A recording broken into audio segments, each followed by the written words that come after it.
Alhamdulillah, nahmaduhu wa nasta'inuhu wa nastaghfiruh wa na'udzu billahi min shururi anfusina wa min sayyiati a'malina, man yahdihillahu fala mudilla lahu wa man yudlil fala hadiya lahu. Asyhadu an la ilaha illallah wahdahu la syarika lahu wa asyhadu anna Muhammadan abduhu wa rasuluh. Amma ba'd. Ayyuhal ikhwah, a'azzani Allah wa iyyakum. Setelah kita mempelajari hadis sahih, apa itu hadis sahih dan apa buah yang bisa kita petik ya dari mempelajari hadis sahih, kita masuk kepada pembahasan yaitu tentang hadis hasan. Apa itu hadis hasan? Para ulama berbeda pendapat di dalam memberikan definisi untuk hadis hasan ini. Namun yang paling bagus ya dari definisi al-hadithul hasan itu yang dibawakan oleh Al-Hafidh Ibnu Hajar. Jadi mana perbedaan antara hadis sahih dengan hadis hasan. Hadis hasan yang dimaksud yaitu hadis hasan li dzatihi, itu adalah dalam masalah kedhabitan saja. Ya. Artinya syarat-syarat hadis sahih dengan hadis hasan semua sama, kecuali satu yaitu masalah kedhabitan. Ya. Sedikit kita mengingat syarat hadis sahih dulu, bahwa hadis sahih adalah apa itu? Yaitu hadis yang diriwayatkan secara bersambung. Ya. Oleh para perawi yang adil, yang sempurna kedhabitannya, tidak ada cacatnya dan tidak syadz. 5 syarat ya untuk hadis sahih. Nah, hadis hasan berarti ya hadis yang diriwayatkan secara bersambung oleh perawi yang adil, yang kedhabitannya kurang. Nah, kalau hadis sahih ya kedhabitannya sempurna, penguasaan dia terhadap hadis, demikian pula dhabit bukunya itu secara sempurna. Adapun hadis yang hasan ya akhi, maka kedhabitannya ini agak kurang dibandingkan dengan perawi yang sahih. Demikian pula tidak ada cacat dan tidak syadz. Dan ini adalah merupakan definisi yang paling bagus ya untuk hasan li dzati. Walaupun demikian masih ada definisi-definisi lain yang disebutkan oleh para ulama. Ya. Dan sebagaimana hadis sahih itu ada 2, ada hadis sahih li dzatihi, ada hadis hasan li ghairi. Apa itu hadis sahih li dzatihi? Yaitu hadis yang memenuhi 5 syarat yang telah saya sebutkan tadi. Apa itu hadis sahih li ghairihi? Itu hadis hasan yang mempunyai jalan lain ya, yang sama-sama hasan, sehingga lebih menaikkan dia menjadi derajat sahih, sehingga dikatakan sahih li ghairihi, sahih dengan yang lainnya. Nah, hasan pun demikian ya, ada hadis hasan li dzatihi. Definisinya sudah kita sebutkan tadi, bahwa definisi yang paling benar dan paling lurus adalah definisi Al-Hafidh Ibnu Hajar Al-Asqalani rahimahullah. Ada lagi hasan li ghairihi. Ya. Apa itu hadis hasan li ghairihi? Yaitu hadis yang asalnya hadisnya dhaif, namun dhaifnya tidak berat, tapi dhaifnya ringan. Ternyata dikuatkan oleh jalan lain yang sama-sama dhaif juga dan sama-sama tidak dhaif yang berat, sehingga pada waktu itu ia naik kepada derajat hasan li ghairihi. Ikhwatul Islam, a'azzani Allah wa iyyakum. Al-Imam Ibn Salah Al-Hafidh ya berkata di dalam kitab beliau ya Ma'rifatu Ulumul Hadis, dan disebutkan oleh Al-Imam As-Sakhawi dalam kitab Fathul Mughith, Al-hasanu li dhatihi an tashtahira ruwatuhu bis-sidqi walam yasilu fil hifdzi rutbata rijalis sahih. Ya, hasan li dzatihi, yaitu yang perawi-perawinya masyhur dengan kejujuran, namun di dalam masalah keitqanan, dalam hafalan, kedhabitan, ya tidak sampai kepada derajat rijal perawi-perawi hadis sahih. Artinya, ya, tetap nama kejujuran itu ada pada mereka. Akan tetapi di dalam masalah penguasaan kedhabitannya itu kurang dibandingkan dengan perawi-perawi yang thiqah, yang hadisnya sahih. Ini kata beliau hasan li dzatihi. Wal hasanu li ghairihi an yakuna fil isnadi masturun lam tatahaqqaq ahliyatuh ghairu mughaffalin wala kathirul khata'i fi riwayatihi wala muttahamun bi ta'ammudil kadhibi fiha wala yunsabu ila mufassiqin akhar wa'tudida bi mutabi'in aw shahidin fa asluhu dha'if wa innama tara'a alayhi al-husnu bil-'adid alladhi a'dadahu fahtumila liwujudil 'adid walaulahu lastamarrat sifatul dha'f fihi walastamarra ala adamil ihtijaj bih. Kata beliau, adapun hasan li ghairihi, nah kalau tadi hasan li dzatihi, nah sekarang hasan li ghairi, dia menjadi hasan karena yang lainnya.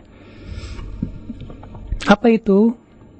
Yaitu suatu hadis yang ada pada sanad itu rantai perawi, masturun, ada perawi yang mastur itu ya masih tertutup keadaannya, ya, dan lebih terkenal dengan majhul hal. Ya, majhul hal itu seringkali disebut dengan mastur. Lam tatahaqqaq ahliyatuh, belum terlihat secara jelas keahlian dia. Ghairu mughaffal, ya tidak lalai, tidak pula banyak salahnya dalam periwayatan, tidak pula tertuduh ya berdusta, tidak pula dinisbatkan kepada kefasikan, dan dikuatkan oleh mutaba'ah atau syahid, ya jalan lain. Sehingga kata beliau, sebetulnya hadis hasan li ghairihi itu pada asalnya adalah hadis yang dhaif, ya dhaifnya ringan. Namun ketika ada jalan lain yang sama-sama dhaifnya ringan juga, ya, sehingga pada waktu itu apa ya akhi? Sehingga ya saling menguatkan satu sama lainnya. Sehingga naiklah kepada yang tadinya hanya hanya menghasilkan dugaan atau keraguan, ya, ternyata dengan adanya jalan lain yang sama-sama dhaifnya ringan menjadi berat dia dan naik kepada dhannun ghalib, yaitu dugaan yang kuat. Ya. Sehingga pada waktu itu apa? Dia disebut dengan hasan li ghairihi.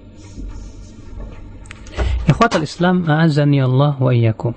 Jadi ini ya hadis hasan atau disebut dengan hasan. Di mana hasan itu ada dua macam, ada hadis hasan li dzatihi dan ada hadis hasan li ghairihi. Ya. Akhal Islam, perlu kita ketahui bahwa hadis-hadis yang dipakai atau yang disebut oleh Imam Ahmad bin Hanbal bahwa hadis dhaif itu lebih baik daripada qiyas, itu maksudnya adalah hadis yang seperti ini, yang disebut oleh para ulama dengan istilah dhaifun munjabir, yang dhaif yang bisa naik kepada apa? Ya, kepada derajat hasan li ghairi. Ya. Yaitu hadis yang tadinya dhaif, kemudian dengan adanya jalan lain dia bisa menjadi naik. Kalau ditemukan jalan yang lainnya bisa lagi lebih kuat lagi. Kata beliau, i'lam anna al-hasan idza ruwiya min wajhin akhar tarqa min al-hasan ila as-sahih liquwwatihi min al-jihatayn fayatadidu ahaduhuma bil akhar. Ketahuilah bahwa hadis hasan kalau diriwayatkan dari jalan lain akan naik kepada ya derajat sahih karena menjadi kuat dari dua arah, ya, sehingga pada waktu itu ya saling menguatkan. Kenapa? Wa dzalika li anna ar-rawi fil hasan mutaakhirun an darajatil hafidh ad-dhabit kaunihi masyhuran bis-sidqi was-sitri. Ya, karena perawi yang hasan itu ya berkurang sedikit dari derajat seorang perawi yang sahih, yang hafidh, yang dhabit, walaupun tetap dia tuh seorang perawi yang terkenal dengan kejujurannya. Fa idza ruwiya hadithuhu min ghairi wajhin walau wajhan wahidan qawiya bil mutaba'ah wa zala ma kana yukhsha alaihi min jihati su'i hifdzi rawih.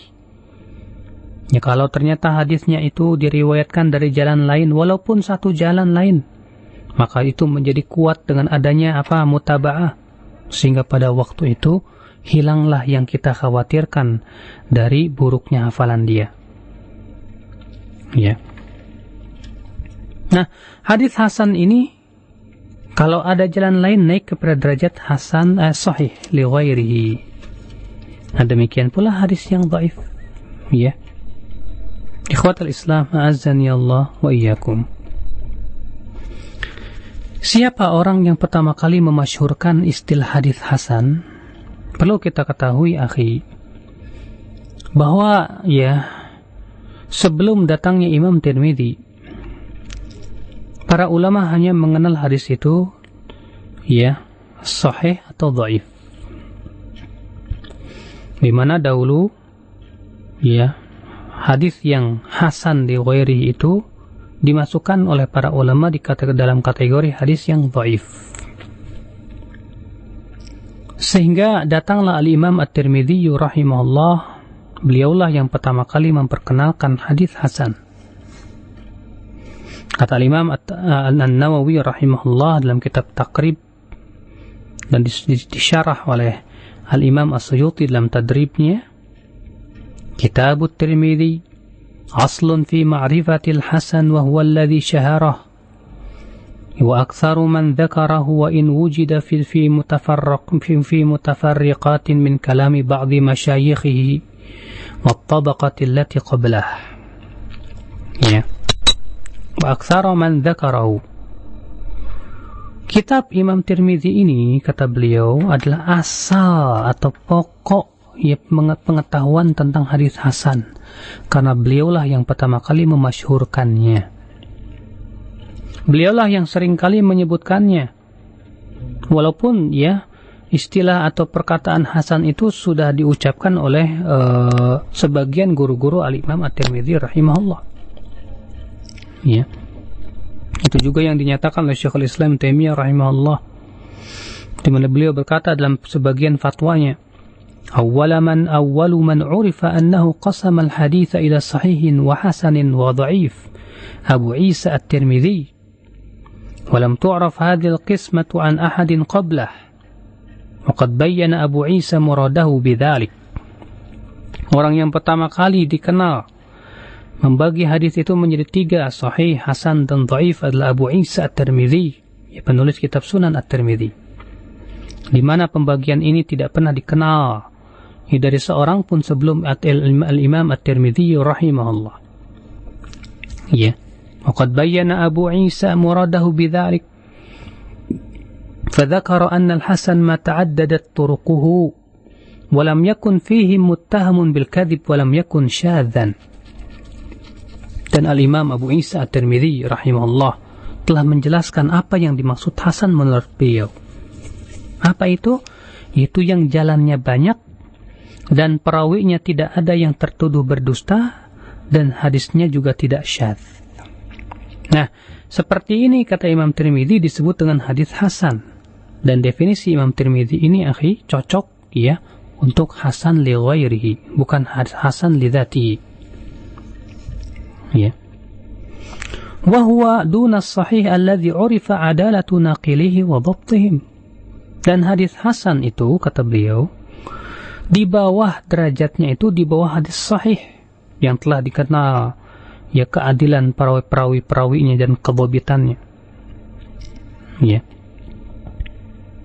Waqala, beliau juga berkata, "Ad-dha'ifu alladhi 'urifa anna naqilahu muttahamun bil kadhib radi'ul hifdhi fa innahu rawa idza rawahu al-majhulu خيف أن يكون كاذبا أو سيء الحفظ فإذا وافقه آخر لم يأخذ عنه عرف أنه لم يتعمد كذبه واتفاق الاثنين على لفظ واحد طويل قد يكون ممتنعا وقد يكون بعيدا ولما كان تجويز اتفاقهما في ذلك ممكنا نزل من درجة الصحيح. Kata beliau, perawi yang dhaif, ya, alladhi urifa anna naqilahu muttahamun bil kadhib, atau hadis yang sahih atau yang dhaif, yang ya diriwayatkan oleh orang yang tertuduh berdusta, buruk hafalan.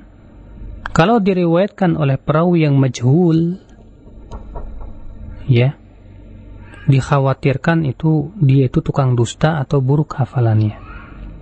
Artinya, kata beliau, perawi yang hafalannya buruk, ya, atau perawi yang majhul itu tidak dikenal, tidak ada yang meriwayatkan dari dia kecuali satu orang, ya, dan ini disebut dengan majhul ain. Sedangkan majhul hal artinya tidak ada yang meriwayatkan dari dia kecuali dua orang dan tidak ada yang menthikohkannya, ya.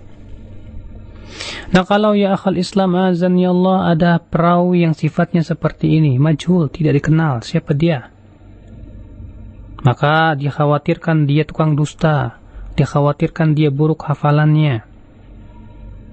Tapi kemudian ternyata ada perawi lain yang meriwayatkan hadis yang serupa, dan dia, perawi yang lain itu tidak mengambil dari perawi pertama, tapi mengambil dari guru yang lain. Sehingga pada waktu itu dapat kita ketahui, ya, tidak mungkin kayaknya, ya, tampak orang tersebut tidak sengaja untuk berbuat kedustaan atau membuat sebuah kesepakatan berdua, ya, untuk membuat hadis palsu. Sehingga pada waktu itu apa, ya akhi? Sehingga seperti inilah kemudian naik derajatnya menjadi hasan li ghairi. Kalau misalnya si A punya hafalan yang lemah, hafalannya buruk, mengabarkan tentang suatu kabar, kemudian tiba-tiba kita bertemu dengan perawi lain si B. Si A dan si B itu mungkin nggak pernah ketemu, ya, nggak kenal siapa dan tidak pernah saling kenal, meriwayatkan dari guru lain, dari jalan lain. Ternyata apa yang terjadi, akhi, ya, kok pengabarannya sama, padahal si perawi A itu hafalannya lemah. Sehingga akhwal Islam azani Allah, ketika kita mengetahui ada orang lain kok sama-sama memberikan kabar yang serupa, padahal orang tersebut tidak pernah ketemu sama si A, tidak pernah pula kenal padanya, ya, maka pada waktu itu ikhwatul Islam, hafalannya yang lemah tersebut, ya, bisa jadi dalam masalah ini dia benar, sehingga apa, menjadi kuatlah dugaan kita kepada dia, wah ini tampaknya benar, ya, karena nggak mungkin dua orang yang tidak pernah ketemu, nggak pernah ada kesepakatan atau rapat untuk bikin suatu kabar, ternyata mengabarkan dengan pengabaran yang sama. Ikhwatul Islam a'azzani Allah wa iyyakum. Kata Al-Imam Taqiyuddin qaddasallahu sirrah, wa amma man qabla at-Tirmidzi minal ulama, adapun sebelum Al-Imam At-Tirmidzi dari para ulama, fama urifa anhum hadha at-taqsim thulathi, tidak pernah dikenal pada dari mereka pembagian hadis menjadi tiga ini, hadis sahih, hasan dan dhaif.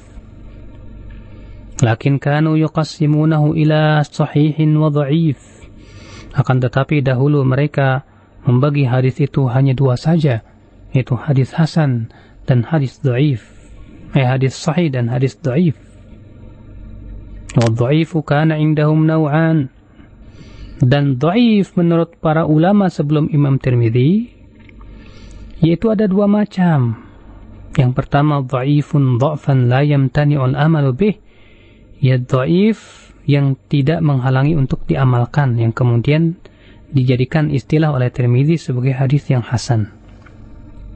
Wa huwa yushbihul hasan fi istilah at-Tirmidzi, dan inilah yang dimaksud dengan hasan dalam istilah at-Tirmidzi, di mana ulama dahulu sebelum Tirmidzi menamakan hadis hasan itu sebagai hadis dhaif. Makanya ya, ketika ada orang yang mengatakan bahwa para ulama atau jumhur ulama terdahulu dari imam yang 4 ya membolehkan mengamalkan hadis dhaif, ya mereka tidak faham. Karena apa? Sebelum ya al-imam al-imam at-Tirmidzi itu setelah imam yang 4. Ya, tampak dengan jelas kepada kita ya akhi bahwa maksud daripada hadis dhaif yang menurut imam yang 4 itu boleh diamalkan, apa itu? Yaitu hadis hasan. Ya. Hadis yang hasan li ghairi, karena memang pada asalnya dia itu hadisnya lemah, tapi kemudian diriwayatkan dari jalan yang lain.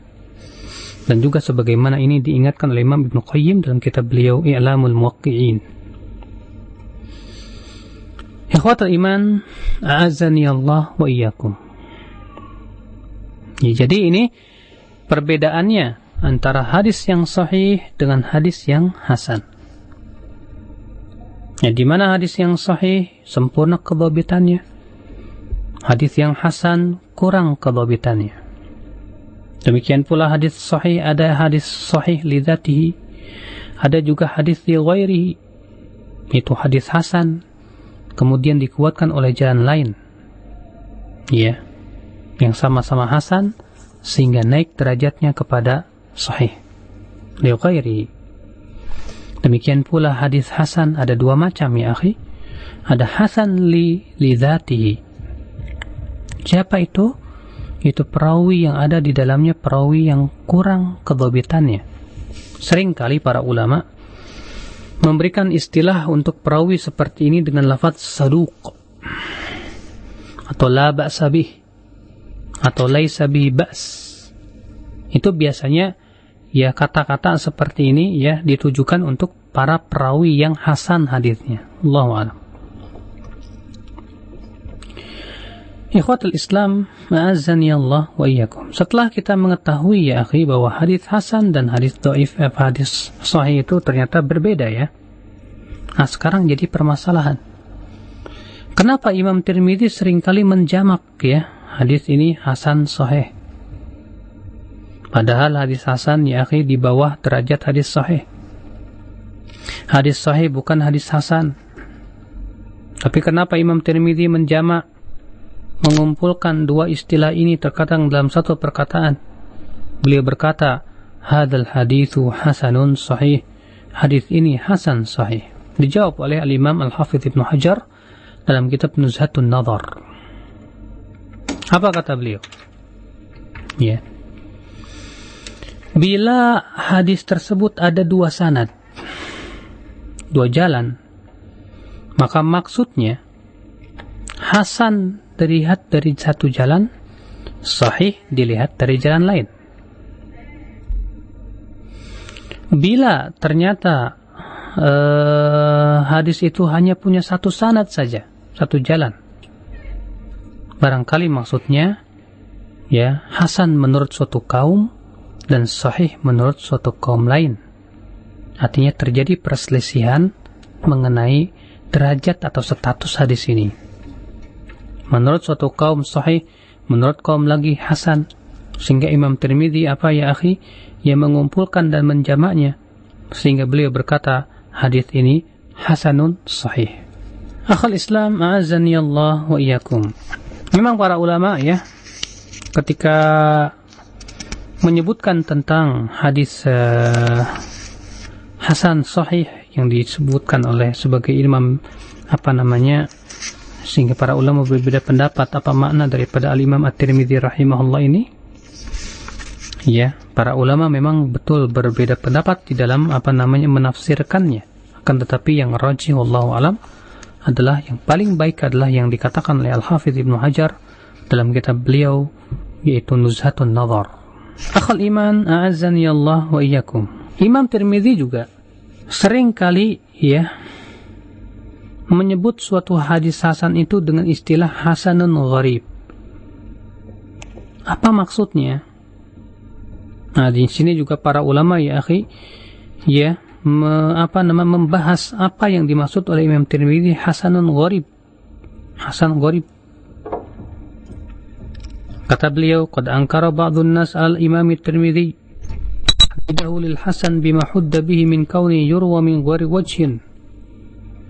Liqauli fi ba'd al-ahadith hasanun gharib la na'rifuhu illa min hadha al-wajh wal gharib alladhi infarada bihi al-wahid. Sebagian orang mengingkari Imam At-Tirmidzi rahimahullah ketika memberikan definisi terhadap hadis hasan, yaitu harus diriwayatkan dari lebih dari satu jalan. Sementara dalam sebagian hukumnya terhadap hadis, beliau berkata hasan gharib, padahal gharib itu adalah hanya punya satu jalan saja. Sementara menurut Imam Tirmidzi, bahwasannya hasan itu harus diriwayatkan dari dua jalan atau lebih. Tapi Imam Tirmidzi yang mengatakan hasanun gharib, ya. Namun dijawab oleh Al-Hafidz Ibnu Hajar dalam kitab Nukhbatul Fikar. Ya. Kata beliau, bi anna Tirmidzi lam yu'arrif al-hasan mutlaqa wa innama 'arrafahu bi naw'in khasin minhu waqa'a fi kitabih wa huwa ma yaqulu fihi hasanun min ghairi sifatin ukhra. Ya. At-Tirmidzi tidak mendefinisikan hadis hasan secara mutlak. Akan tetapi beliau mendefinisikannya dengan suatu macam yang khusus yang ada dalam kitabnya. Wahwa ma yaqulu fi hasanun min ghairi sifatin ukhra. Dan beliau tidak berkata padanya hasan dari selain sifat yang lain. Wadzalika annahu yaqulu fi ba'd al-ahadits, karena beliau berkata mengenai sebagian hadis-hadisnya hasan atau sahih atau gharib atau hasan sahih atau hasan gharib atau sahih gharib, ya. Bahkan sebagian lagi dikatakan hasan sahih gharib, ya. Wa ta'rifu innama waqa'a 'ala al-awwali faqat wa ibaratuhu turshidu ila dhalik. Dan definisinya sebetulnya hanya untuk yang pertama saja, di mana ungkapannya menunjukkan kepada hal itu. Haitsu qala fi akhir kitabih, di mana beliau berkata di akhir bukunya, wa ma qulna fi kitabina haditsun hasan fa innama aradna bihi hasana indana isnaduhu hasana indana. Dan apa-apa yang kami katakan dalam kitab kami sebagai hadis hasan, maka maksudnya adalah hasan sanadnya menurut kami. إذ كل حديث يروى ولا يكون راويه متهما بكذب ويروى من غير وجه نحو ذلك. Di mana kata beliau setiap hadis yang diriwayatkan, di mana perawinya tidak tertuduh berdusta dan diriwayatkan dari jalan lain, tidak juga syadz, maka menurut kami itu adalah hadis yang hasan. Ya. Maka diketahui dengan ini bahwa yang beliau definisikan, ya, di mana beliau berkata hasan saja. Adapun kalau beliau katakan hasan sahih atau hasan gharib atau hasan sahih gharib, maka beliau tidak mendefinisikannya.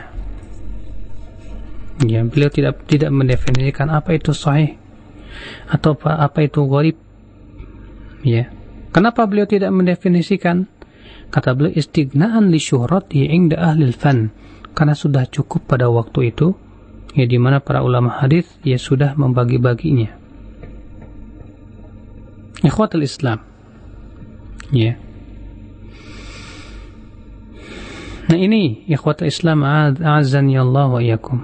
Demikian pula Syekhul Islam Ibnu Taimiyah Taqiyuddin Ibnu Taimiyah Al-Harrani juga menjawab ya tentang masalah ini. Beliau berkata, alladzina ta'anu 'ala Tirmidzi lam yafhamu muradahu fi katsirin mimma qala. Orang yang mencela Imam Tirmidzi itu tidak paham katanya apa maksudnya Imam Tirmidzi. Fa inna ahlul hadits qad yaquluna hadzal haditsu gharib, kan ahli hadis terkadang berkata hadis ini gharib, artinya dari jalan ini. Terkadang mereka juga ya dengan gamblang mengatakan gharib dari sisi sini. Ya, sehingga pada waktu itu hadis itu menurut mereka sahih dan dikenal dari satu jalan saja. Fa idza ruwiya min tariqin akhar, kalau ternyata didapati jalan lainnya, kana ghariban min dzalikal wajhi, maka ya jalan lain itu dianggap gharib dari sisi situ walaupun matanya sahih. Ya. Makanya Imam Tirmidzi ketika mengatakan hasan gharib, maksudnya adalah gharib dari sisi sini, dari jalan ini, akan tetapi matanya mempunyai syawahid sehingga pada waktu itu menjadi hadis yang hasan. Iya. Jadi ini maksud daripada Imam Tirmidzi, ya, di mana Syekhul Islam Ibn Taimiyah rahimahullah mengatakan bahwa ya hasan gharib istilah Tirmidzi itu sebetulnya tidak bertentangan. Ya. Karena gharib yang dimaksud oleh Imam At-Tirmidzi itu disebut oleh para ulama dengan istilah gharibun nisbi, ya gharib yang bersifat relatif. Ya. Allahu a'lam. Ikhwatul Islam, ma'azzani Allah wa iyyakum. Apakah setiap hadis yang hasan atau sahih yang disahihkan oleh Tirmidzi bisa kita terima? Atau yang dianggap hasan oleh Tirmidzi bisa kita terima? Berkata Syekhul Islam, ba'du ma yusahhihu Tirmidzi yunazi'uhu ghairuhu fihi, kama qad yunazi'una fi ba'di ma yudha'ifu wa yuhassinu. Ya, sebagian orang yang mensahihkan Tirmidzi ternyata ditentang oleh ulama lain, sebagaimana para ulama lain itu ternyata yang menentang orang yang mendhaifkan atau menghasankan yang ada dalam Sunan Tirmidzi. Ya. Bahkan terkadang pada suatu hadis ada perawi yang mendhaifkan, ternyata Imam Bukhari mensahihkan. Sebagaimana ya, hadis Ibnu Mas'ud radhiyallahu anhu, ia berkata, Nabi sallallahu alaihi wasallam bersabda kepadanya, "Ibghini ahjaran astanfid bihinna." Ya, carilah batu untukku agar aku bisa cebok dengannya. Kata Ibnu Mas'ud, maka aku pun datang dan membawa 2 batu dan 1 rauthah, kotoran hewan yang telah kering. Maka Rasulullah SAW pun ia mengambil 2 batu itu dan melempar ya rauthah.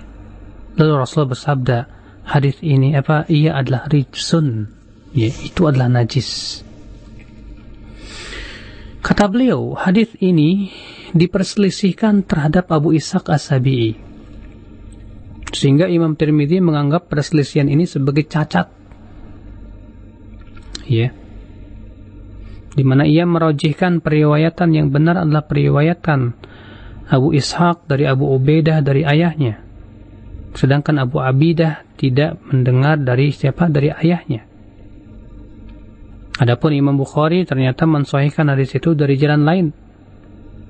Ya, kenapa? Seakan-akan Abu Ishaq, ya, hadisnya itu berasal dari beberapa jamaah. Terkadang ini meriwayatkan begini, terkadang yang itu meriwayatkan begitu.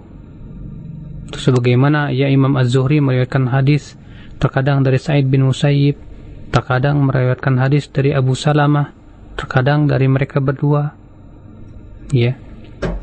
Orang yang tidak tahu, lalu kemudian muhadits ini menceritakan dari yang ini, dari yang ini juga, ya barangkali orang akan mengira ini Syekh salah. Kok kemarin ngomongnya dari si fulan, sekarang dari si alan. Gimana sih? Padahal bisa jadi guru itu bertemu dengan dua-duanya, si fulan dan si alan. Nah, ini ikhwatul Islam, azani Allah wa iyyakum. Allahu a'lam, sekira cukup dulu ya. Dan insyaallah kita akan membahas kembali hadis hasan ini pada pertemuan yang akan datang. Nah, demikian penjelasan Ustaz Badrul Salam LC hafizahullah taala yang diambil dari kitab Qawaidut Tahdits min Fununi Mustalahul Hadis. Ikhwatul iman rahimakumullah, telah datang pertanyaan via pesan singkat Ustaz dari Damar di Jatinegara. Assalamualaikum warahmatullahi wabarakatuh Ustaz. Sebelum datangnya Imam Bukhari Ustaz, hadis Sahih Bukhari disebut hadis apa ya Ustaz? Mungkin maksudnya ada nggak gitu hadis sahih begitu, dan penentuan hadis sahih dan dhaif gitu. Silakan Ustaz. Akhal Islam, hadis diriwayatkan oleh para ulama dari mulut ke mulut. Ya, dari sahabat diambil oleh para tabi'in, tabi'in diambil oleh tabi'ut tabi'in, tabi'ut tabi'in diambil lagi oleh tabi'ul atba, demikian seterusnya sampai akhirnya hadis itu sampailah kepada ke zaman Imam Bukhari, dan Imam Bukhari termasuk ulama hadis. Lalu kemudian beliau menulis ya hadis-hadis yang beliau riwayatkan dari guru-gurunya. Nah, sebelum Imam Tirmidzi, Imam Bukhari ada, lalu bagaimana hadis itu diriwayatkan oleh siapa? Dahulu. Ya, kalau yang bertanya tadi ya sedikit menilik ya kitab-kitab para ulama terdahulu, seringkali mereka menyebut dengan perawi-perawi yang mereka ambil. Seperti hadis ini, rawahu Yahya bin Sa'id Al-Qattan, rawahu Abdurrahman bin Mahdi, rawahu Syu'bah, diriwayatkan oleh Syu'bah dari jalan an fulan diriwayatkan oleh Az-Zuhri. Demikian seterusnya. Ya. Demikian pula di zaman Az-Zuhri, ya, beliau menisbatkan dari gurunya yang ia mengambil hadisnya. Wa halumma jarra. Ya. Allahu a'lam. Naam. Ya, baik ikhwatul iman rahimakumullah, sebelum kita melangkah kepada pertanyaan via telepon, kita akan masih bacakan satu pertanyaan di SMS yang sudah banyak hadir di meja siar. Ya, dari Jaya, bagaimana hukum menggunakan pendapat yang rojih?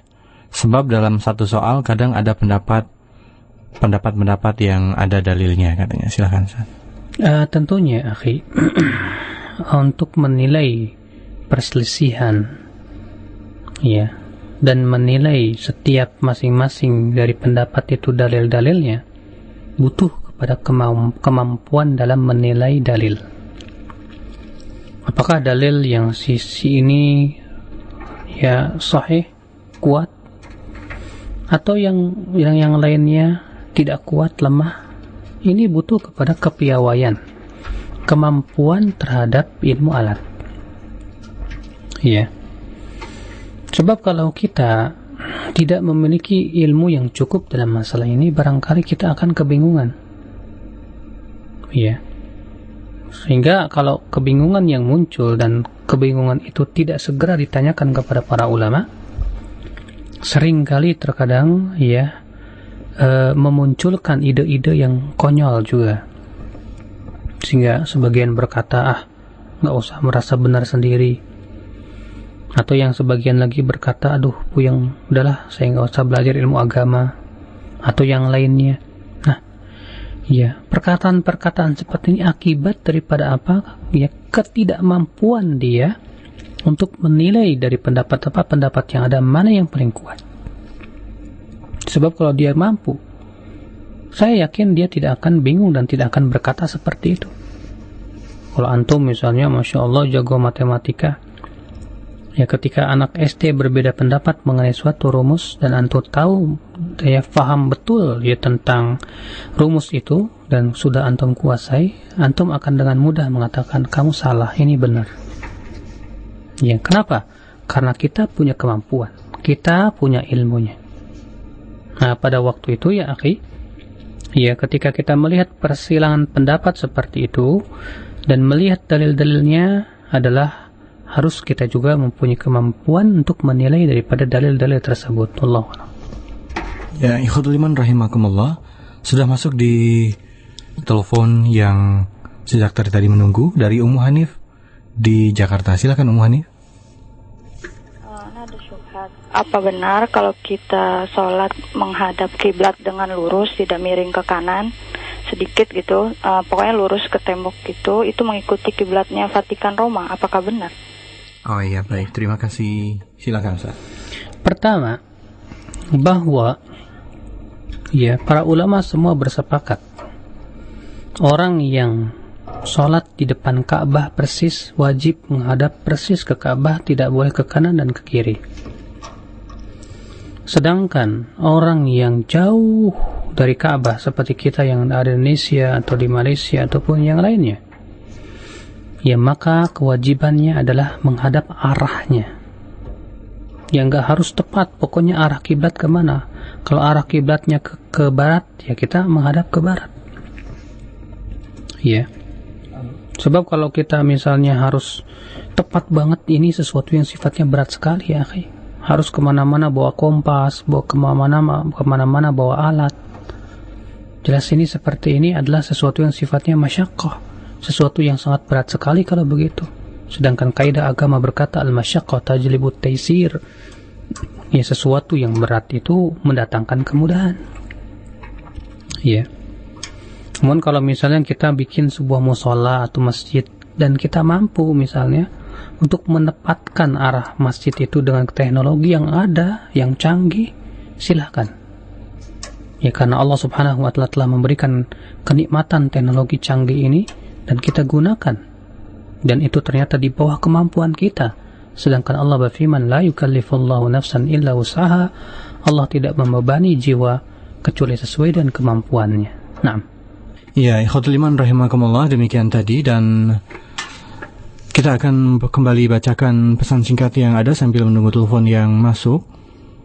Assalamualaikum, ahli hadis yang hafalannya kuat Ustaz, biasanya mengkonsumsi makanan dan minuman apa saja katanya?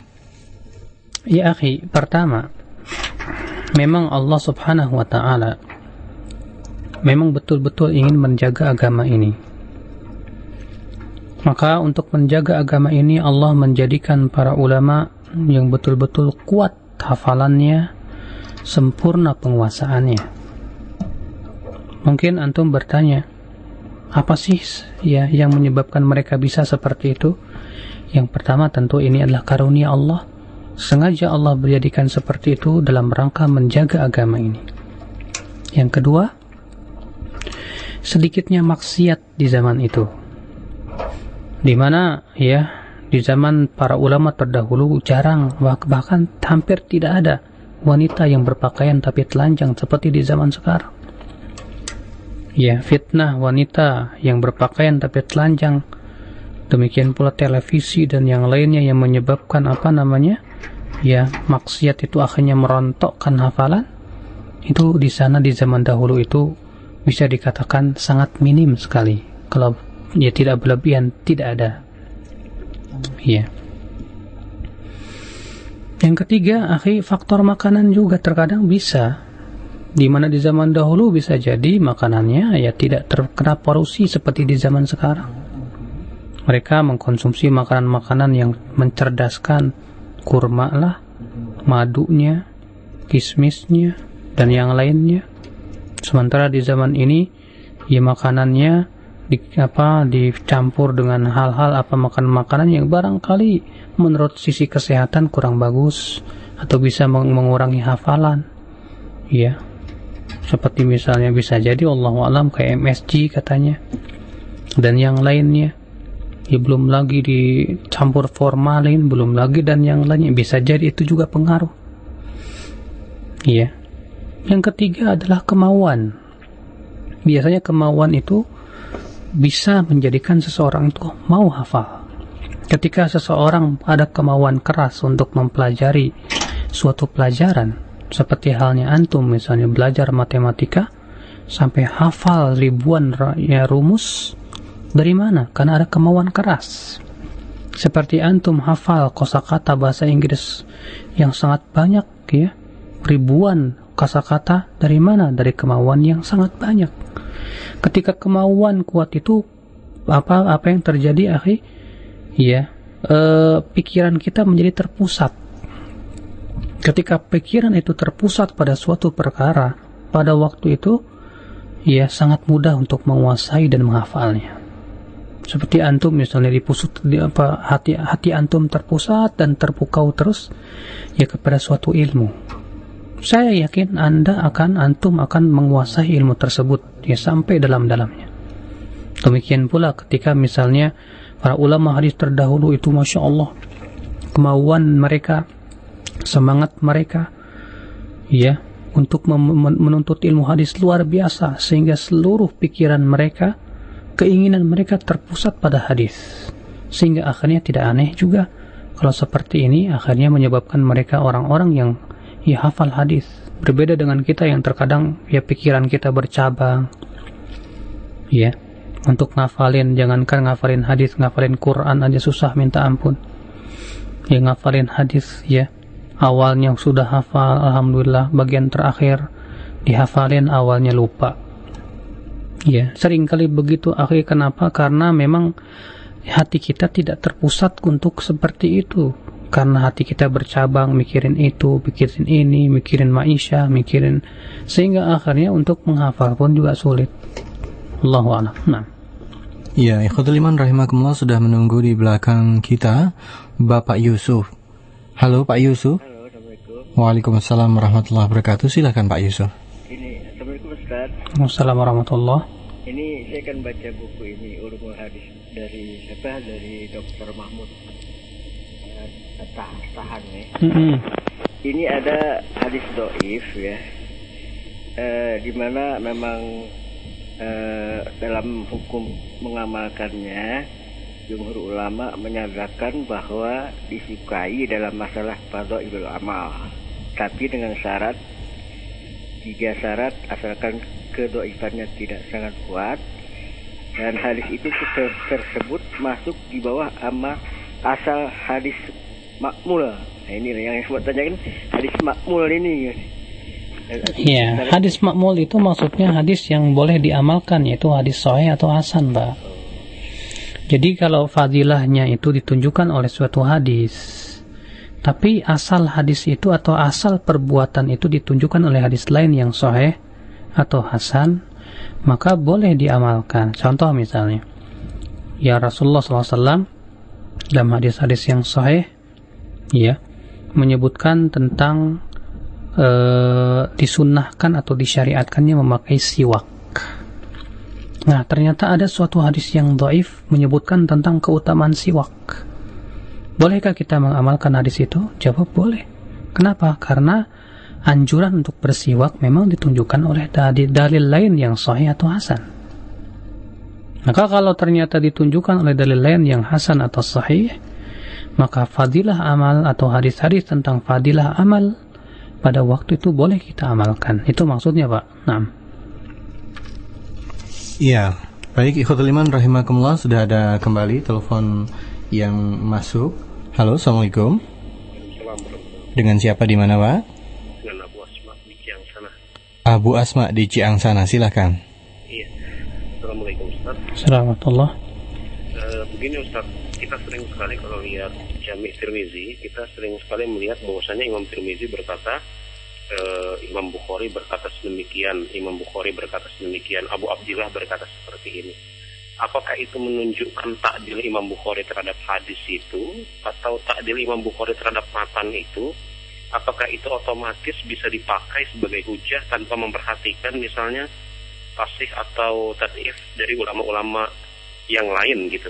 Karena kita tahu kedudukan Imam Bukhari dan bagaimana ketelitian beliau dalam masalah ini. Syukur Ustaz. Assalamualaikum warahmatullahi wabarakatuh. Wah, afwan. Waalaikumsalam. Silakan Ustaz.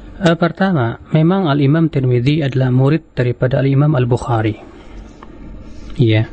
Beliau lama berguru dari gurunya, yaitu Al-Imam Abu Abdullah Muhammad bin Ismail bin Ibrahim bin Partizbah Al-Ju'fi Al-Bukhari.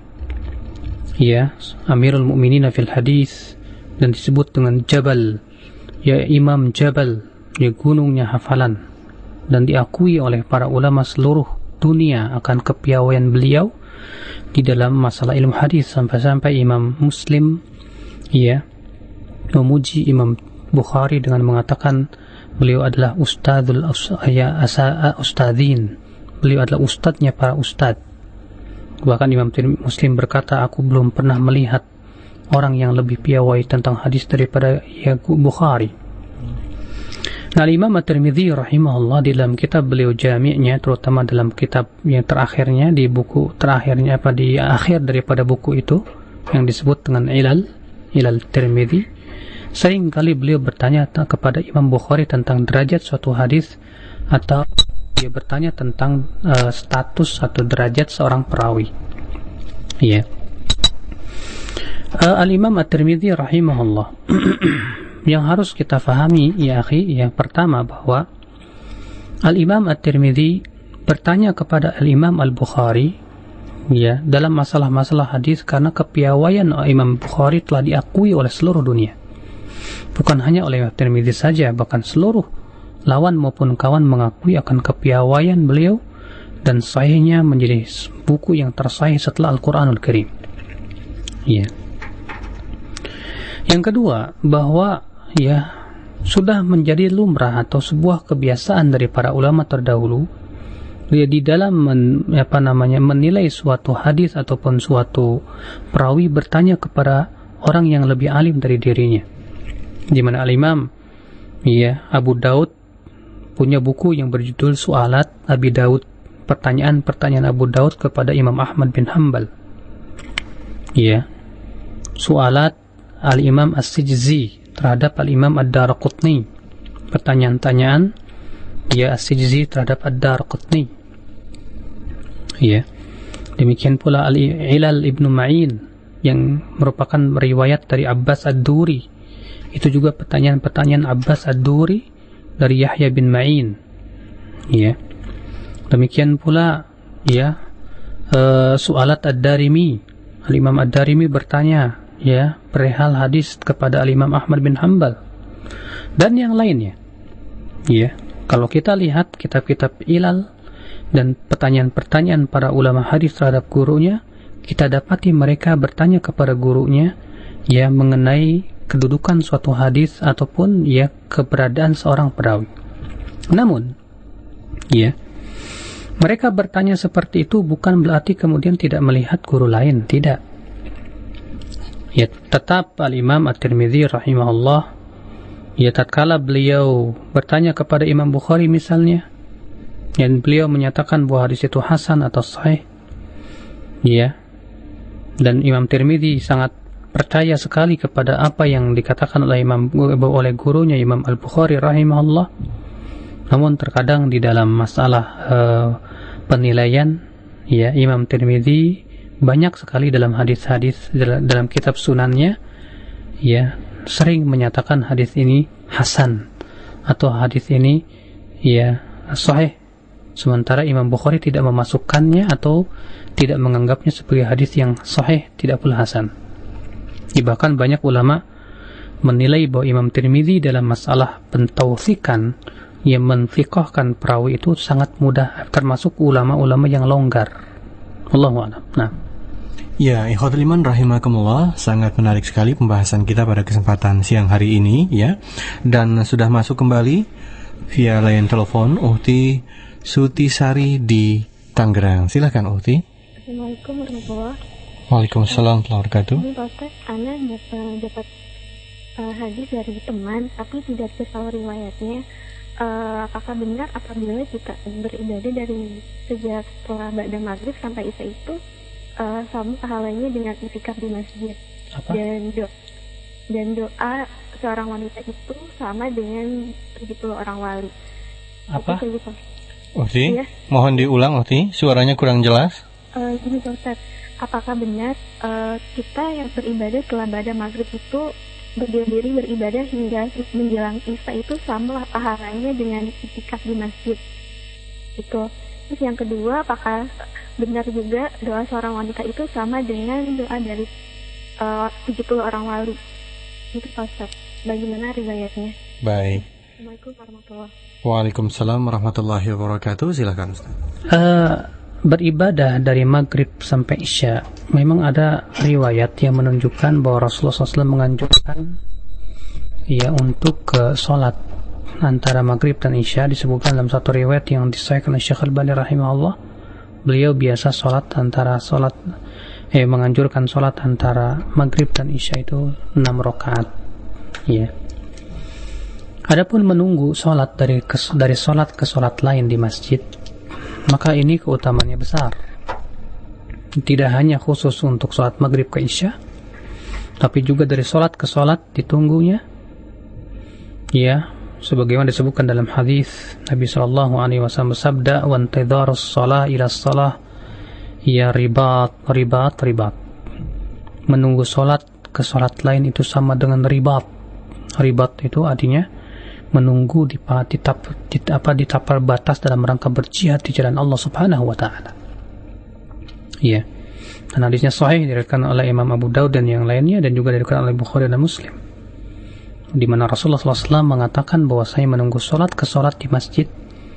Ya, misalnya kita pergi sholat asar, kemudian kita berzikir kepada Allah terus sampai sholat maghrib, itu disebut dengan ribat. Ya, pahalanya besar sekali. Bukan hanya sama dengan i'tikaf, karena itu termasuk i'tikaf sebetulnya, karena i'tikaf itu pada asalnya berdiam diri, walaupun 1 jam atau 2 jam. Tapi dia mempunyai kelebihan lagi. Apa itu? Dianggap sebagai sama pahalanya dengan ribat, yaitu berjihad di jalan Allah Subhanahu wa taala. Adapun doanya wanita sama dengan 70 wali, ini tidak pernah diucapkan oleh Rasulullah, tidak pula sahabat, tidak pula tabi'in, tidak pula tabi'ut tabi'in. Iya. Maka dari itu, kalau walinya 70 wali-wali setan, ya nggak mungkin juga kayaknya. Kalau dikatakan 70 wali-wali Allah, ya, sementara wanita dikatakan oleh Allah Subhanahu wa taala kurang akal dan agamanya, ya. Dari sisi manapun hadis ini sangat aneh. Barangkali ya hadis-hadis ini adalah dibuat oleh orang-orang yang iseng, yang nggak punya kerjaan bikin-bikin hadis. Nah. Ya, baik ikhwatul iman rahimakumullah. Sudah banyak SMS yang masuk di meja siar. Kita akan beralih dulu kepada SMS yang masuk pada kesempatan siang hari ini. Assalamualaikum Ustadz, saya baru mengenal manhaj salaf. Saya banyak nggak paham istilah-istilah hadis. Apakah wajib saya menuntut ilmu hadis, Ustadz? Syukron. Silahkan Ustadz. Menuntut ilmu hadis tidak wajib, ya, tapi hukumnya fardu kifayah. Yang apabila sebagian ya telah menuntutnya, maka yang lainnya jadi gugur kewajiban. Ya. Maka dari itu, menuntut ilmu hadis itu bukan sebuah perkara yang fardu ain. Setiap umat Islam wajib mempelajarinya, tidak. Namun para ulama yang kuat diberikan oleh Allah, ya, pengetahuan yang dalam, akal yang kuat, ya, maka pada waktu itu hendaklah mereka yang betul-betul mempelajarinya dan memperkenalkan kepada manusia tentang hadis ini sahih atau dhaif. Ya. Adapun kalau antum tidak kenal, tidak paham apa itu istilah-istilah ilmu hadis, saya nggak paham apa itu hadis sahih, apa hadis dhaif, makanya alhamdulillah ya kita adakan pelajaran ini. Di dalam rangka tiada lain adalah untuk memperkenalkan diantaranya tentang istilah-istilah ilmu hadis. Oh, ini hadis sahih, oh ini hadis hasan. Apa itu sahih, apa itu hasan? Ya, kita sudah jelaskan tadi. Allahu a'lam. Nah. Ya. Jadi ikhwatul iman rahimakumullah, bagi antum yang mungkin sejenis ya pertanyaannya, tentunya dengarkan terus acara ini ya di setiap hari Selasa pukul 13 waktu Indonesia bagian Barat, dan insyaallah juga ada siaran ulangnya. Baik ikhwatul iman rahimakumullah, masih di pesan singkat yang juga sudah banyak masuk di meja siar pada kesempatan siang hari ini. Assalamualaikum Ustadz, dari Eko Masuri di Mediu. Sering kita mendengar hadis ini sesuai dengan persyaratan Bukhari.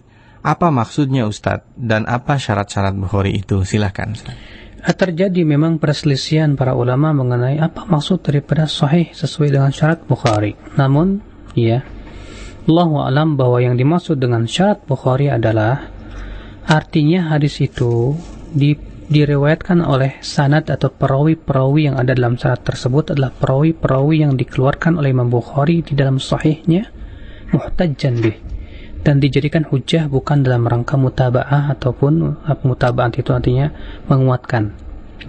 Ya. Sesuai tentunya dengan tata cara yang beliau bawakan di dalam sahihnya. Ya. Dan tentunya ini juga harus kita mengetahui dan mempunyai pengetahuan yang luas tentang perawi-perawi Bukhari itu sendiri. Ya.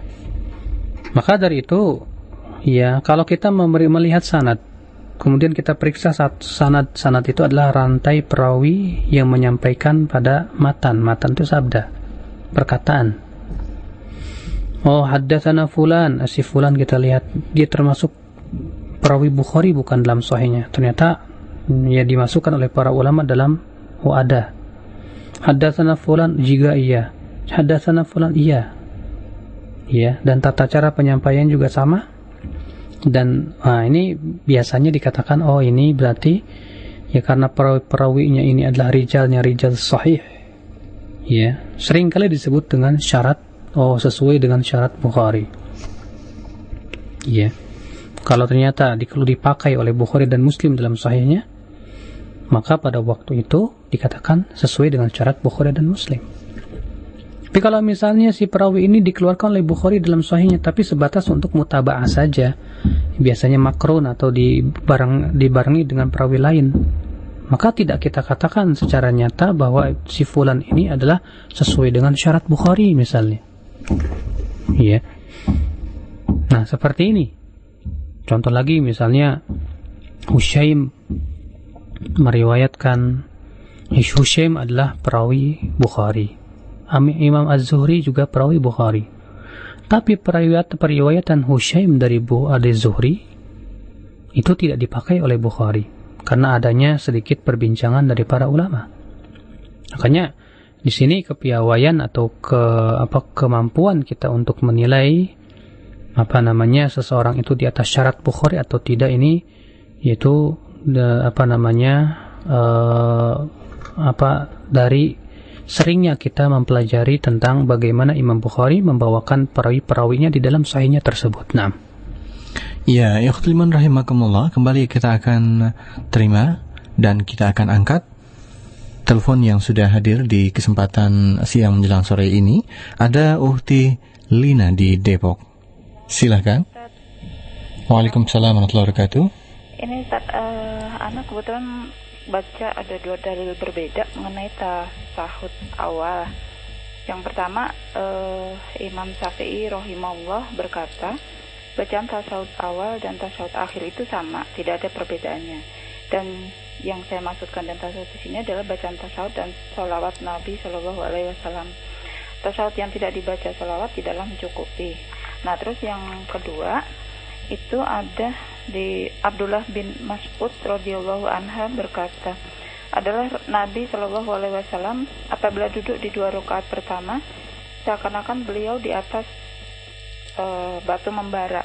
Hadis riwayat Ahmad dan Ashab As-Sunan. Nah, terus Imam At-Tirmizi berkata, hendaknya orang yang sholat tidak memanjangkan duduknya pada tasyahud pertama dan tidak menambah bacaan apapun setelah tasyahud. Maksudnya, bacaan tasyahud pertama cukup hingga asyhadu alla ilaha illallah wa asyhadu anna muhammadan abduhu wa rasuluh. Tidak perlu menambah dan bacaan selawat atas Nabi dan seterusnya. Jadi yang sahih yang mana, Ustaz? Baik. Pertanyaan itu aja. Baik. Jazakumullah khairan. Wa iyaki. Ya, silakan Ustaz. Ya, jumhur ulama menjama antara 2 periwayatan itu dengan mengatakan bahwa membaca salawat di tahiyat awal itu hukumnya sunnah. Maka riwayat yang mengatakan disebutkan salawat dalam tahiyat awal dibawa itu sebagai sebuah keutamaan, maka dianjurkan. Adapun riwayat Ibnu Mas'ud ya dibawa kepada bahwasannya yang wajib adalah sampai kepada tasyahud asyhadu alla ilaha illallah wahdahu la syarika lah asyhadu alla ilaha illallah asyhadu anna muhammadan abduhu wa rasuluh. Adapun salawat ya untuk di tahiyat pertama tersebut hukumnya sunnah dan ini pendapat jumhur. Wallahu a'lam. Ya, baik ikhwatul iman rahimakumullah, kembali kita akan beralih kepada pesan singkat yang masuk setelah tadi kita secara bergantian ya untuk menampilkan pertanyaan-pertanyaan dari antum karena memang antum juga sangat antusias sekali dalam bertanya via telepon, akan tapi juga pesan singkat yang masuk sangat banyak pada kesempatan siang hari ini. Ustadz, bagaimana cara menggabungkan hadis dalam Sahih Bukhari yang mana satu hadis mengatakan Rasulullah selalu mengangkat tangan ketika takbir dan yang lain menafikannya? Silakan Ustadz. Diulangi. Bagaimana cara menggabungkan hadis dalam Sahih Bukhari yang mana satu hadis mengatakan Rasulullah selalu mengangkat tangan ketika takbir dan yang lain menafikannya? Silakan Ustadz. Saya belum menemukan hadis dalam riwayat Bukhari dengan lafaz seperti itu ya, bahwa Rasulullah SAW mengangkat tangan di setiap kali takbir. Karena ya yang saya ketahui dan saya ingat bahwa Rasulullah mengangkat tangan di setiap kali takbir itu tidak dikeluarkan oleh Bukhari di dalam sahihnya, akan tetapi dikeluarkan oleh Tabrani dan Hakim. Seingat saya begitu. Ya, dan disahihkan oleh Syekh Al-Albani rahimahullah. Yang dikeluarkan oleh Imam Bukhari dalam sahihnya, demikian pun Muslim, adalah riwayat Abdullah bin Umar, di mana Rasulullah SAW mengangkat tangan di 4 tempat. Iya. Yang pertama yaitu ketika takbiratul ihram, yang kedua ketika ruku, iya, yang ketiga ketika bangkit dari ruku, dan yang keempat yaitu ketika bangkit dari 2 rakaat. Iya. Itu yang saya ingat, yang diriwayatkan oleh Bukhari dalam sahihnya, ya, mengenai mengangkat tangan ketika takbir. Naam. Ya, ikhwatul iman rahimakumullah, masih di pesan singkat yang kita akan bacakan. Benarkah di kitab silsilah hadis sahih dan dhaif Syekh Al-Albani, ulama ijma dengan penilaian beliau, juga kitab ini mencakup semua bidang? Mohon jawabannya Ustaz, silakan. Ini tidak benar. Ya. Tidak banyak hadis-hadis yang ada di dalam silsilah hadis sahihah, hadis-hadis yang disahihkan oleh Syekh Al-Albani rahimahullah, ternyata dinilai dhaif oleh ulama lain. Demikian pula hadis yang dianggap dhaif oleh Syekh Al-Albani rahimahullah ternyata dinilai sahih oleh ulama lain. Ya, ini biasa terjadi, tapi itu jumlahnya tidak banyak. Ya, alhamdulillah, kita memuji Allah Subhanahu wa taala atas nikmat ini. Ya, karena hadis yang diperselisihkan oleh para ulama yang betul-betul ulama, ya, bukan orang-orang yang mengaku-ngaku ahli hadis tapi ternyata jauh dari keilmuan, ya, itu Masya Allah yang diperselisihkan apakah hadisnya sahih atau dhaif ini sangat sedikit dibandingkan dengan, ya, hadis-hadis yang disepakati oleh para ulama akan kesahihannya. Sebuah contoh misalnya, Syekh Al-Albani rahimahullah mensahihkan hadis menggerak-gerakkan tangan, sementara Syekh Mukbil mengatakan hadisnya syadz. Contoh lain misalnya, Syekh Al-Albani rahimahullah mendhaifkan hadis, ya subhanallah saya lupa ya, mengenai sholat 2 rakaat dengan siwak sama dengan 70 rakaat, ya, sholat. Syekh Al-Albani berkata hadis ini dhaif, namun sebagian ulama mengatakan hasan. Ya. Lalu majar banyak, ya, perkara-perkara yang seperti ini. Tentunya kewajiban kita adalah melihat hujah-hujah yang dikemukakan oleh masing-masing daripada ulama hadis itu. Ya.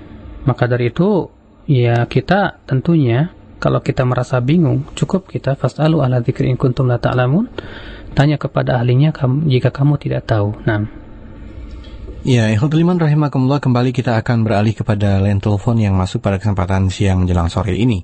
Sudah masuk di line telepon kita Ibu Ella di Cikampek. Silakan Ibu Ella. Assalamualaikum. Waalaikumsalam. Ustaz, seringkali mendengar al-imam atau al-hafiz. Siapa yang disebut al-imam itu atau al-hafiz?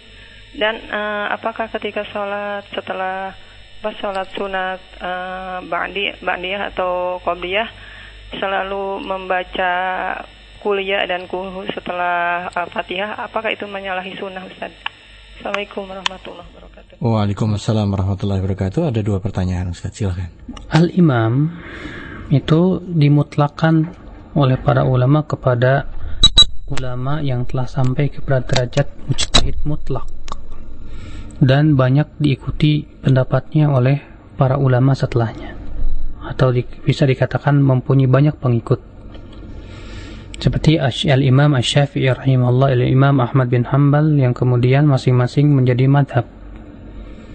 Ya, makanya kata imam itu sering kali dimutlakannya, dan memang dimutlakannya untuk para ulama yang telah sampai kepada derajat mujtahid mutlak dan banyak pengikutnya.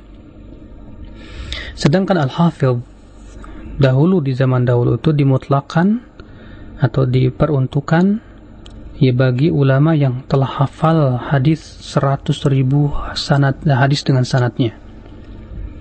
Tidak seperti di zaman sekarang, ya di zaman sekarang itu cuma hafal Quran saja sudah dianggap al-hafidh. Pada zaman dahulu al-hafidh itu adalah khusus buat mereka yang bukan hanya hafal Al-Quran, tapi mereka juga hafal ya ratusan 100.000 hadis lebih ya dengan sanad-sanadnya. Maka pada waktu dia digelari dengan al-hafidh. Ya. Adapun di zaman sekarang saya kira tidak ada yang bisa digelari al-hafidh sebagaimana halnya di zaman dahulu. Di zaman sekarang banyak yang digelari al-hafidh itu hanya sebatas ya dia hafal Quran saja. Nah, untuk pertanyaan yang keduanya, Ustaz, membaca surat Qul ya ayyuhal kafirun di setiap salat begitu? Tentu ya. Untuk merutinkan suatu surat, hendak-hendaknya kita mengikuti apa yang dicontohkan oleh Rasulullah SAW saja. Ya, tidak bisa dikiaskan karena masalah ibadah itu tidak berlaku padanya kias. Sementara ya, biasanya Rasulullah membaca Qul huwallahu qul ya ayyuhal kafirun di rakaat pertama dan Qul huwallahu ahad itu di qobliyah salat subuh dan ba'diyah salat maghrib. Adapun yang qobliyah zuhur, ba'diyah zuhur, tidak kita pernah mendengar bahwa Rasulullah SAW merutinkan seperti itu. Maka kita mengikatkan diri dengan dalil itu lebih baik dan lebih selamat. Ya. Naam. Ya, ikhwatul iman rahimakumullah. Telah masuk kembali di line telepon kita Bapak Andi di Bekasi. Silakan Bapak Andi. Ya, Assalamualaikum. Assalamualaikum. Mau tanya Ustaz.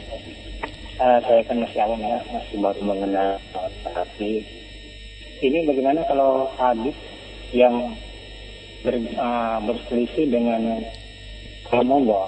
Contohnya jika didengarkan Al-Quran maka kita mendengarkan. Kemudian hadis ada yang mengatakan jika kita membaca Al-Fatihah tidak sah kalau tidak dibaca. Ini kan menyelisihi ya. Yang mana yang rajih? Iya. Memang terjadi ikhtilaf syadid ya, cukup berat perselisihan tentang masalah ini karena masing-masing mempunyai dalil-dalil dan hujah yang sama-sama kuat. Imam Syafi'i berdalil dengan hadis la salata liman lam yaqra bi Fatihatil Kitab. Tidak sah salat bagi mereka yang tidak membaca Al-Fatihah. Demikian pula hadis bahwa Rasulullah SAW pernah membaca, kemudian sebagian sahabat membaca, lalu Rasulullah melarang mereka membaca apa-apa kecuali Al-Fatihah. Dan hadisnya sahih. Diriwayatkan Abu Daud dan yang lainnya. Iya. Dan Imam Syafi'i rahimahullah mengatakan hadis la salat liman lam yaqra bi Fatihatil Kitab, tidak sah salat bagi mereka yang tidak membaca Al-Fatihah. Hadis ini umum karena man min al-fadhil umum, yaitu mencakup siapa imam maupun makmum, tidak ada bedanya kecuali dengan dalil. Sementara mereka yang mengatakan di waktu jahar, pendapat yang kedua adalah kalau jahar imam mengeraskan diam, kalau imam sir maka baca. Mereka berdalil Allah berfirman wa idza quri'a al-Qur'anu fastami'u lahu ansitu la'allakum turhamun. Apabila dibacakan Al-Qur'an maka ya dengarkan dan baca dan diamlah. Allah menyuruh untuk diam juga berdasarkan suatu riwayat wa idza qara'a fa ansitu. Apabila imam membaca maka diamlah. Ya. Sehingga kemudian mereka yang berpendapat tidak disyariatkan membaca Al-Fatihah, ia mengatakan bahwa setelah ayat itu turun dengan kesepakatan ulama mengenai bacaan Al-Quran di belakang imam.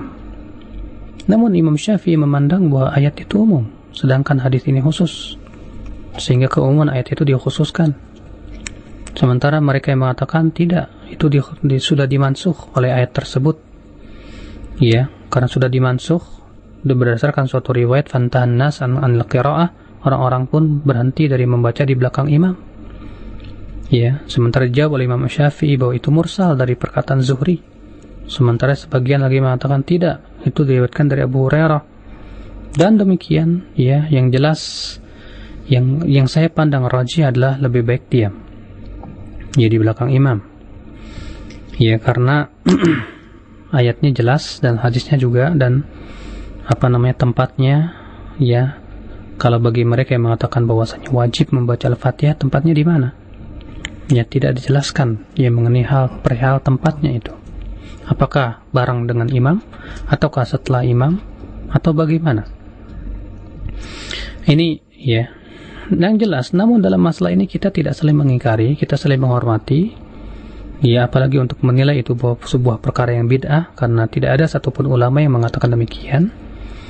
Ya, karena masalah ini sifatnya ijtihadi. Maka kewajiban kita adalah mengamalkan yang menurut kita rajih. Adapun yang lawan kita tidak kita sesatkan, karena ini masalah yang sifatnya ijtihadiyah. Nah. Ya, ikhwatul iman rahimakumullah, kita akan masuki pertanyaan terakhir dari SMS pada kesempatan siang menjelang sore hari ini. Pertanyaan datang dari Ummu Ina di Lampung. Assalamualaikum warahmatullahi wabarakatuh. Benar enggak Ustadz, Syekh Abdul Qadir Jailani itu sunni tasawuf? Bagaimana menilainya dengan ilmu hadis? Kebenarannya ini subhat besar bagi anak Ustadz, katanya. Silahkan Ustadz. Dalam masalah akidah, Syekh Abdul Qadir Jailani salafiyul aqidah, ahlus sunnati wal jamaah, di atas akidah sahabat.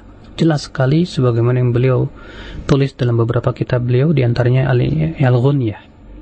Beliau bukan Asy'ari, ya. Bahkan akidah Asy'ariyah ditolaknya oleh Al-Imam Syekh Abdul Qadir Jailani ketika beliau dalam kitab Al-Ghunyah yang menetapkan bahwasanya Allah bersemayam di atas arsy. Beliau mengatakan tidak boleh dikatakan Allah berada di mana-mana, ya, sebagaimana yang diyakini oleh orang-orang Asy'ari di zaman ini. Makanya Syekh Abdul Qadir Jailani ya, akidahnya akidah salafiyah sahihah, bukan akidah Asy'ariyah, ya. Adapun dalam sebagian ibadah memang beliau terpengaruh ya oleh tasawuf. Akan tetapi itu ijtihad beliau di dalam hal ini. Ya, semoga Allah merahmati dan mengampuni beliau. Beliau sudah berijtihad, dan Rasulullah mengatakan ya bahwa orang yang sudah berijtihad dan memang dia ahlinya untuk berijtihad, kalau dia benar dapat 2 pahala, kalau dia salah dia mendapat 1 pahala. Yang jelas Syekh Abdul Qadir adalah min a'immati ahli sunnati wal jamaah. Dan hendaknya mereka orang-orang Asy'ari memahami bahwa beliau bukan di atas akidah Asy'ariyah. Ya, silakan dibaca buku-buku beliau dalam kitab ya Al-Ghunyah dan beberapa kitab lainnya. Allahu a'lam. Saya kira cukup. Subhanakallahumma bihamdika asyhadu an la ilaha illa anta astaghfiruka wa atubu ilaik. Wassalamualaikum warahmatullahi wabarakatuh.